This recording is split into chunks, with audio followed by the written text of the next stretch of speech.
ರೂಪಾಯಿಗೆ ಏರ್ಸಿದಾರ? ಏರ್ಸಿಲ್ಲಲ್ಲ?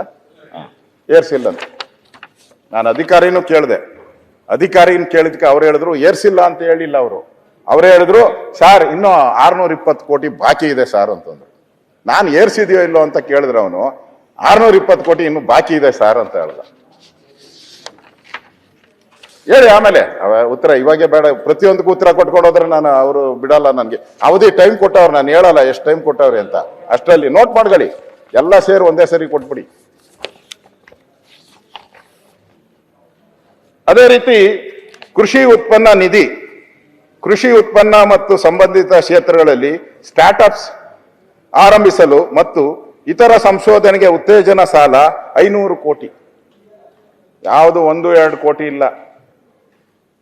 ನಮ್ಮ ಸತೀಶ್ ರೆಡ್ಡಿ ಊರಲ್ಲಿ ಹೇಳ್ತಾರೆ ಯಾವಾಗ ರಾಸ್ಕೋ ಅಂತ ಹೇಳಿ ತೆಲುಗಲ್ಲಿ, ಹಂಗಾಗೋಟಿದೆ 500 ಕೋಟಿ. ಬರ್ಕೋ ಅಂತ ಕನ್ನಡಿಗ ಸರ್. ಆಮೇಲೆ ಗ್ರಾಮೀಣ ಪ್ರದೇಶಗಳಲ್ಲಿ 3 ಫೇಸ್ ವಿದ್ಯುತ್ ಹಗಲು ಹೊತ್ತಿನಲ್ಲಿ 8 ಗಂಟೆ ಕೊಡ್ತಾ ಇದ್ದಾರ. ನಮ್ ಜಾರ್ಜ್ ಅವ್ರ ಪ್ಲೇಸ್ ಅಲ್ಲಿ ಇವ್ರು ಕೂತ್ಬಿಟ್ಟವ್ರು ಬಂದ್ಬಿಟ್ಟು ಮಾದೇವಪ್ಪನವ್ರು. ಏನ್ ಚೇಂಜ್ ಆಗ್ತೀರಾ? ಹತ್ರ ಬನ್ನಿ. ಇನ್ನೂ ಹತ್ತಿರ ಬರ್ಬೇಕು, ಹತ್ರ ಬನ್ನಿ. ನಿಮ್ದು ಇದೆ ಇದರಲ್ಲಿ, ವೈಲ್ಡ್ ಕಾರ್ಡ್ ಅಲ್ಲಿ ನಿಮ್ದು ಇದೆ, ನೋಡಿದ್ದೀನಿ. ಇದು ಇಷ್ಟು ಭರವಸೆಗಳನ್ನ ಕೊಟ್ಟಿದ್ದಾರೆ. ಅದೇ ರೀತಿ ಉತ್ತರ ಕರ್ನಾಟಕದಲ್ಲಿ ದ್ರಾಕ್ಷಿ ಬೆಳೆಗಾರರ ಸಬ್ಸಿಡಿ ಒದಗಿಸಲು 500 ಕೋಟಿ. ಉತ್ತರ ಕರ್ನಾಟಕದಲ್ಲಿ ದ್ರಾಕ್ಷಿ ಬೆಳೆಗಾರರ ಸಬ್ಸಿಡಿ ಒದಗಿಸಲು 500 ಕೋಟಿ ಕೊಟ್ಟಿದ್ದೀರಾ ನೀವು. ಇನ್ನು ಬಹಳಷ್ಟಿದೆ, ನಾನು ಸುಮ್ಮನೆ ಸ್ಯಾಂಪಲ್ ಹೇಳಿದ್ದೀನಿ, ಇನ್ನು ಒಂದು 50 ಇದೆ.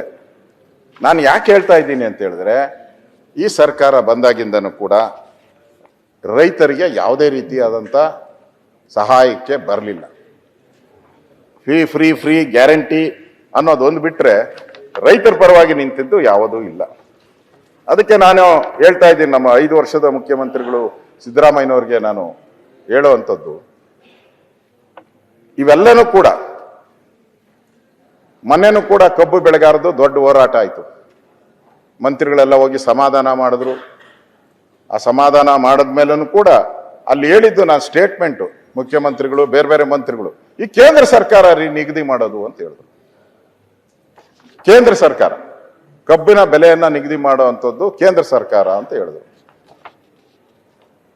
ಪದೇ ಹೇಳಿದ್ರು, ಒಬ್ಬರಲ್ಲ 4-5 ಜನ ಹೇಳಿದ್ರು.